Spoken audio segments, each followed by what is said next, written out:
Hello friends, welcome to YouTube channel. So friends, बात करते हैं आरआरबी की ओर से अपकमिंग जो रिक्रूटमेंट नोटिफिकेशन जारी किए जाएंगे वेरियस पोस्ट के लिए। जैसे कि आपको पता है, आरआरबी की ओर से वर्ष 2024 में एक ग्रुप डी की भर्ती निकाली जाएगी। ठीक है, और अप्रोक्सीमेट सभी कैंडिडेट को पता लग भी चुका होगा कि कितने पदों पर ये भर्ती होने वाली है। सो फ्रेंड्स, इसी के संबंध में बात करेंगे कि क्या अब जैसे कि आपको पता लग चुका होगा, आईटीआई लागू हो चुकी है। क्या आगामी भर्ती में काफ़ी जो कैंडिडेट होंगे उनको बिना किसी एलिजिबिलिटी की वजह से बाहर निकाल दिया जाएगा आगामी भर्ती के लिए? क्या 10th पास वालों की जो एलिजिबिलिटी है वो अब खतरे में आ चुकी है? सो फ्रेंड्स, चैनल पर पहली बार आए तो प्लीज़ चैनल को जरूर सब्सक्राइब करना फर्दर अपकमिंग अपडेट्स के लिए। बेल नोटिफिकेशन प्रेस करना जिससे सभी अपडेट्स आप तक प्राप्त होते रहे। आइए स्टार्ट करते हैं आज की वीडियो को। देखिए फ्रेंड्स, जैसे कि आपको पता लग चुका होगा, आपने एक नोटिफिकेशन तो देख लिया होगा जो आरआरसी एनडब्ल्यूआर की ओर से जारी किया गया है। ठीक है, स्काउट गाइड कोटा के लिए, स्काउट एंड गाइड कोटा के लिए एक नोटिफिकेशन जारी किया गया है लेवल 1 की पोस्ट के लिए। इसमें दो कैटेगरी में नोटिफिकेशन जारी किया गया है। लेवल 1 के लिए इसमें एक जगह मांगा गया है 10th प्लस ITI। ठीक है, और एक क्वालिफिकेशन के लिए मांगा गया है 10th और ITI।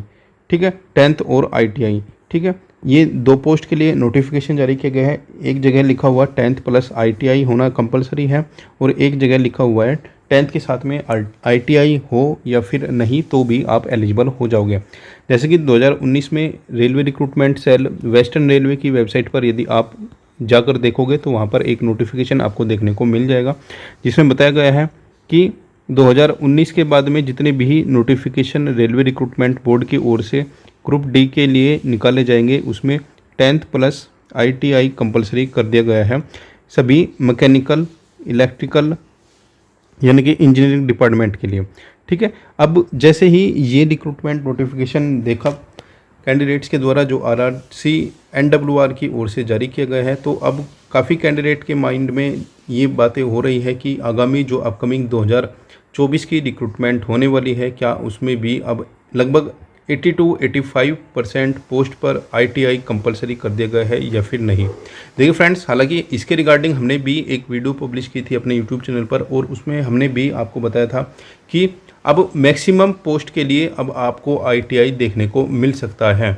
ठीक है, अब उसमें हमने आपको, यदि आपने वो वीडियो देखी है, उसमें हमने आपको एंड में एक बात ज़रूर बोली थी। यदि आपने वो वीडियो देखी होगी, उसमें हमने आपको बोला था कि अभी जो लेटेस्ट नोटिफिकेशन जारी किया गया है स्काउट एंड गाइड कोटे का, ठीक है, स्काउट एंड गाइड कोटे का, उसके अकॉर्डिंग तो यदि उस नोटिफिकेशन को आप देखोगे तो ITI को प्लस कर दिया गया है, यानी कि कंपलसरी आप ITI को मानकर चलोगे। ठीक है, लेकिन हमने वहाँ पर बताया था कि आगे जाकर भविष्य में क्या पॉलिटिकल प्रेशर होता है, क्या नहीं होता है, पॉलिटिकल जो इच्छाएं होती है वो क्या होती है, पॉलिटिकल प्रेशर कैसा होता है सरकार के ऊपर, ठीक है, विभिन्न राजनेताओं के द्वारा। तो ये सब जो पॉलिटिकल प्रेशर होगा, यही चीज़ें आगे आने वाली समय में काफ़ी कैंडिडेट की हेल्प कर सकती है। देखिए फ्रेंड्स, आपको एक चीज़ याद होगी 2018 में जब रिक्रूटमेंट नोटिफिकेशन जारी किया गया था उसमें 10th प्लस ITI किया गया था, बाद में इसको हटा दिया गया था। ठीक है, सेम कंडीशन 2019 वाले रिक्रूटमेंट नोटिफिकेशन में आई थी। अब बात करते हैं कि जो NWR का नोटिफिकेशन आपने देखा है स्काउट एंड गाइड कोटे का, उसमें जब 10th प्लस ITI किया गया है तो उसके ऊपर अभी तक कोई जो नोटिफिकेशन है या फिर क्लैरिफिकेशन है क्यों अभी तक नहीं आया है। देखिए, वहाँ पर आपको देखना होगा कि आपकी जो वैकेंसी निकली है ये केवल 8 पदों के लिए निकले हैं और ये जो पोस्ट है ये है स्पेशल क्वालिफिकेशन की पोस्ट होती है। स्पेशल गाइड, स्काउट गाइड जो होता है वो स्पेशल होता है और इस पोस्ट के लिए लगभग 8 पदों के लिए मैक्सिमम आप मानकर चलिए कि लगभग 100 कैंडिडेट मानकर चलिए कि 100 कैंडिडेट ने अप्लाई किया, ज़्यादा से ज़्यादा आप मानकर चलो कि 500 कैंडिडेट ने अप्लाई किया। ठीक है, इससे ज़्यादा नहीं होगा। ठीक है, 100 ही होगा, 500 तो हमने बहुत ज़्यादा मान के चले हैं। अब आपकी जो नई रिक्रूटमेंट 2024 में आने वाली है, जिसके लिए आपको पता लग चुका है लगभग 1 लाख अप्रोक्सीमेट पदों के लिए आने वाली है। अब ये देखिए, जो ये रिक्रूटमेंट होगी वो कितने बड़े लेवल पर आ रही है। ठीक है। नंबर ऑफ़ वैकेंसीज़ 1,00,000 वैकेंसीज़ बहुत बड़ी रिक्रूटमेंट ही मानी जाएगी। और इस रिक्रूटमेंट के लिए एप्लीकेशन कितनी जानी है, ये जानी है लगभग 3 करोड़, 2.5 से 3 करोड़ जो एप्लीकेशन होगी वो इस एप्लीकेशन जाएगी इस नोटिफिकेशन के लिए। ठीक है, नोटिफिकेशन के लिए लगभग 2.5 से 3 करोड़ एप्लीकेशन जाएगी ही जाएगी, ये सभी को पता है। अब जो कैंडिडेट इस आवेदन को अप्लाई करेंगे, जो भी कैंडिडेट इस भर्ती में अप्लाई करेंगे, तो इसका मतलब सीधा सीधा हो गया, ये कैंडिडेट सीधे सीधे एक तो गवर्नमेंट को क्या करेंगे, एक तो गवर्नमेंट का रिवेन्यू जनरेट करेंगे ये कैंडिडेट, दूसरा पॉलिटिकल प्रेशर। ठीक है, पॉलिटिकल प्रेशर एक ऐसी चीज़ है, इलेक्शन के टाइम पर ये चीज़ें बहुत काम आती हैं। देखिए इसका एक एग्जांपल हम आपको देते हैं। फरवरी में एक यूपी पुलिस का एग्ज़ाम हुआ था, यूपी कांस्टेबल का। ठीक है, ये लीक हुआ था एग्ज़ाम, लेकिन गवर्नमेंट ने ये एग्ज़ाम कब कैंसिल किया, कैंसिल जब किया जब आपको आगे लोकसभा का इलेक्शन दिखा हुआ था, क्योंकि पता था गवर्नमेंट को 48 लाख बच्चों ने ये पेपर दिया है। यदि आपने ये एग्ज़ाम कैंसिल नहीं किया तो इसका सीधा सीधा असर आपको लोकसभा के इलेक्शन में उठाना पड़ेगा, और हुआ भी है। ठीक है, हालांकि वो दूसरा मैटर है क्या हुआ है क्या नहीं हुआ है, लेकिन इसका कहीं ना कहीं इम्पैक्ट यहाँ पर लोकसभा चुनाव पर हुआ है इस एग्ज़ाम का। अब सेम कंडीशन आएगी आपकी रेलवे के साथ में। रेलवे, हालांकि आपको पता है भारत का सबसे बड़ा नियोक्ता माना जाता है रेलवे को, और रेलवे की रिक्रूटमेंट 1,00,000 प्लस रिक्रूटमेंट आने का मतलब है कि सभी स्टेट्स यानी कि ऑल स्टेट्स के जो कैंडिडेट होंगे, स्पेशली जो नॉर्थ इंडिया के जो कैंडिडेट होंगे वो इस रिक्रूटमेंट में आवेदन करते हैं। मुख्यतः यूपी, बिहार और ये जो हिंदी बेल्ट के जो स्टेट होते हैं, हालांकि साउथ इंडियन स्टेट कम होते हैं, हिंदी बेल्ट के जितने भी स्टेट होते हैं सारे कैंडिडेट इसमें आवेदन करते हैं। अब पॉलिटिकल इच्छा शक्ति क्या होती है, देखिए लास्ट ईयर यूपी कांस्टेबल का एक छोटा सा एग्ज़ाम था, इसकी वजह से क्या रिजल्ट हुआ है लोकसभा में आपने देख लिया होगा। अब ये कैंडिडेट लोकसभा में दिखा चुके हैं क्या होती है पावर कैंडिडेट की, ठीक है, वोटर की।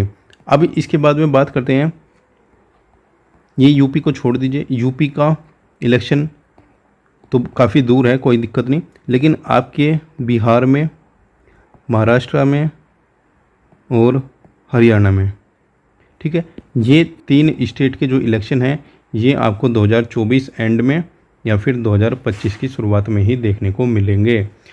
देखिए फ्रेंड्स, 2024 और 2025 में लगभग 4 से 5 राज्य में आपको इलेक्शन देखने को मिलेंगे। ठीक है, और जहाँ भी इलेक्शन आपको देखने को मिलेंगे स्पेशली हरियाणा और बिहार, यहाँ के कैंडिडेट ज़रूर डिमांड करेंगे इस चीज़ को, सरकार पर प्रेशर डालेंगे कि आप ITI को हटाइए।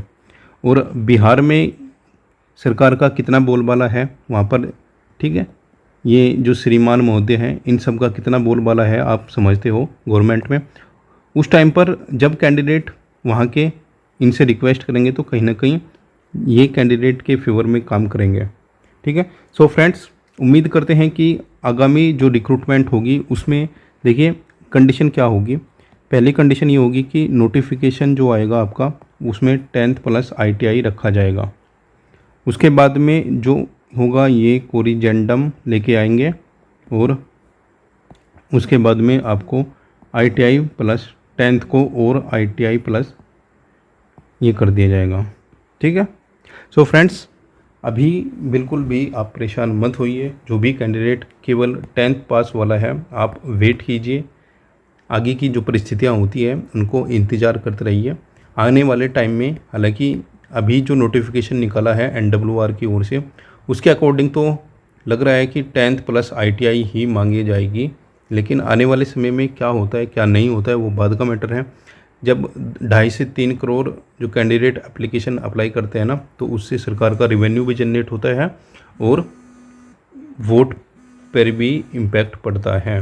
ठीक है, तो ये चीज़ें जो है ये काफ़ी बड़ी रोल अदा करते हैं, तो इसलिए थोड़ा आप वेट कीजिए, बिल्कुल भी परेशान मत होइए। ठीक है, नोटिफिकेशन आने दीजिए, नोटिफिकेशन आने के बाद ही आपकी जो ITI है वो कंफर्म हो पाएगी। लेकिन अभी आप मानकर चलिए कि 60-40 अभी रेशो रहने वाला है, ठीक है। 60% आप मानकर चलिए 10th प्लस ITI होना ही होना है, और 40% आप मानकर चलिए कि जहाँ पर ये चीज़ें हैं तो वहाँ पर कुछ भी हो सकता है, क्योंकि ये केवल और केवल लेवल 1 का एग्ज़ाम है। इसमें कोई ऐसी कंपलसरी कोई बाउंडेशन नहीं है कि आप इतनी ही एलिजिबिलिटी इसकी रखोगे, ठीक है। सो फ्रेंड्स, फर्दर जो भी अपडेट्स होगी वो आपके साथ शेयर की जाएगी। चैनल पर पहली बार आए तो प्लीज़ चैनल को जरूर सब्सक्राइब करना, और यदि आप इस एग्ज़ाम के लिए एलिजिबल हो तो आप टेंशन फ्री होकर आप अपनी तैयारी कीजिएगा, ठीक है फ्रेंड्स। सो फ्रेंड्स, मिलते हैं नेक्स्ट वीडियो में नेक्स्ट अपडेट के साथ।